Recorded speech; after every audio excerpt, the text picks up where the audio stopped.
Hello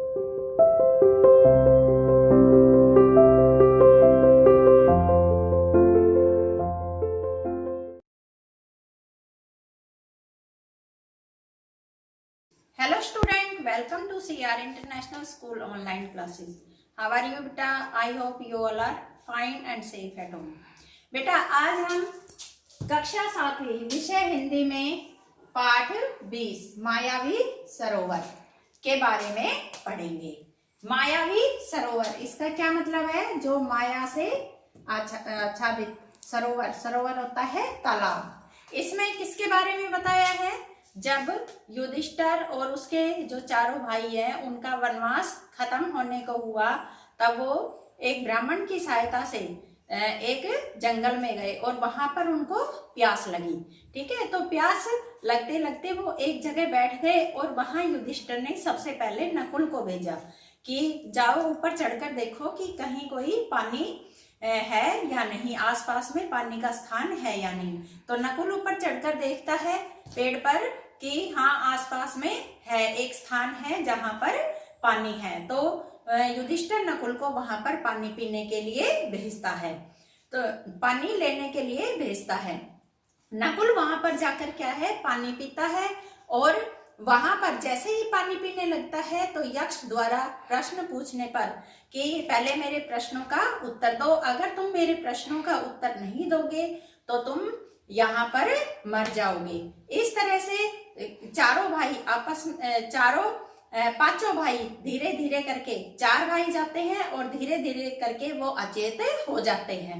पानी पीने का प्रयत्न करते हैं और यक्ष का प्रश्न का उत्तर न देने पर वो क्या है, नहीं देते और पानी पी लेते हैं, फिर अचेत हो जाते हैं।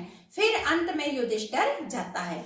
इस पाठ में यही बताया है। सभी अपनी बुक ओपन कीजिए और रीड कीजिए। पांडवों के वनवास की अवधि पूरी होने को ही थी, यानी कि पांडवों का जो 12 वर्ष की जो अवधि थी वो पूरी होने को थी। 12 वर्ष समाप्त होने में कुछ ही दिन रह गए थे। उन्हीं दिनों एक निर्धन ब्राह्मण की सहायता करते हुए पांचों भाई जंगल में काफी दूर निकल आए। वे थके हुए थे, जरा सुस्ताने लगे। युधिष्ठिर नकुल से बोले, भैया जरा उस पेड़ पर चढ़कर देखो तो सही कि कहीं कोई जलाशय या नदी दिखाई दे रही है। जलाशय होता है तालाब। नकुल ने पेड़ पर चढ़कर देखा और उतरकर कहा कि कुछ दूरी पर ऐसे पौधे दिखाई दे रहे हैं जो पानी के नजदीक ही उगते हैं। आसपास कुछ बगुले भी बैठे हुए हैं। वहीं कहीं आसपास पानी अवश्य होना चाहिए। युधिष्ठिर ने कहा कि जाकर देखो और पानी मिले तो ले आओ। किसने कहा? युधिष्ठिर ने। और किससे कहा? नकुल से। यह जाकर देखो और पानी मिले तो ले आओ। यह सुनकर नकुल तुरंत पानी लाने के लिए चल पड़ा। कुछ दूर चलने पर अनुमान के अनुसार नकुल को एक जलाशय मिला। उसने सोचा कि पहले तो मैं अपनी प्यास बुझा लूं और फिर तरकश में पानी भरकर भाइयों के लिए ले जाऊंगा। यह सोचकर उसने दोनों हाथों की अंजुली में पानी लिया। अंजलि होता है दोनों हाथों को मिलाकर बनती है, और पीना ही चाहता था कि इतने में आवाज आई, माद्री के पुत्र दुस्साहस न करो। वो किसके पुत्र थे? माद्री। वैसे पांडु की 2 पत्नियां थी, कुंती और माद्री। दुस्साहस न करो, मैं यह जलाशय मेरे अधीन है। ठीक है, पहले मेरे प्रश्नों का उत्तर दो फिर पानी पियो। यक्ष ने कहा, पहले मेरे प्रश्नों का उत्तर दो और फिर पानी पियो। फिर उसे प्यास इतनी तेज लगी थी कि उस वाणी की परवाह न करके उसने अंजलि में पानी पी लिया, यानी कि उसने पानी पी लिया। पानी पीकर किनारे पर चढ़ते ही उसे कुछ चक्कर सा आया और वह गिर पड़ा। कौन गिर पड़ा? नकुल।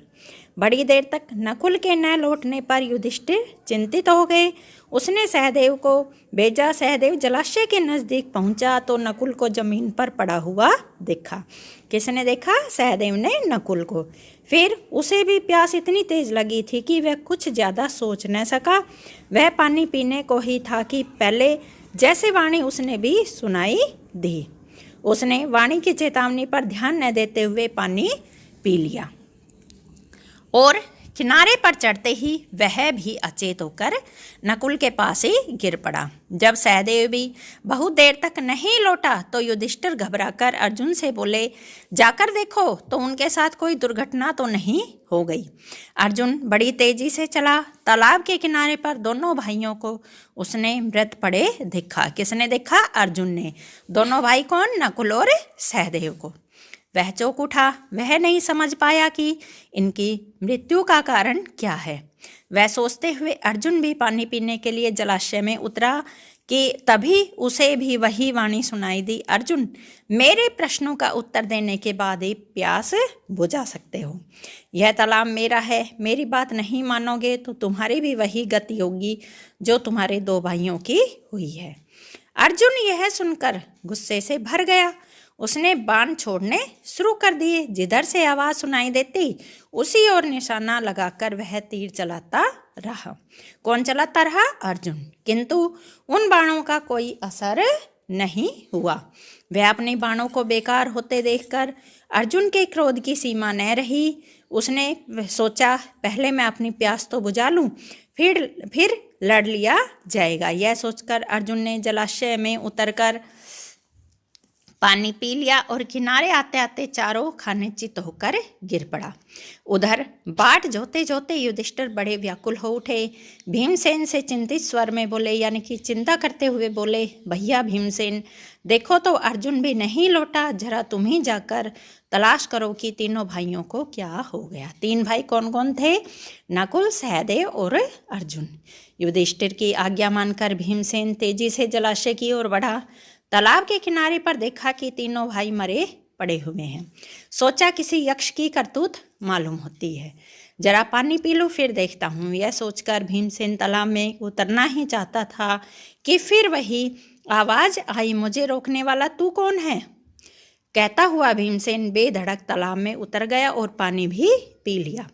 पानी पीते ही अपने भाइयों की तरह वह भी वहीं ढेर हो गया, यानी कि वह भी अचेत होकर गिर पड़ा। उधर युधिष्ठिर अकेले बैठे घबराने लगे। सोचने लगे कि बड़े आश्चर्य की बात है कि कोई भी अभी तक नहीं लौटा। कौन नहीं लौटा? चारों भाई, नकुल, अर्जुन और सहदेव, भीम। आखिर भाइयों को क्या हो गया? क्या कारण है कि अभी तक वे लौटे नहीं? जल की खोज में वे जंगल में इधर उधर भटक तो नहीं गई। मैं ही चलकर देखूंगी क्या बात है। ये कौन बोल रहा है? ये युधिष्ठिर। फिर युधिष्ठिर वहां पर जाकर देखते हैं।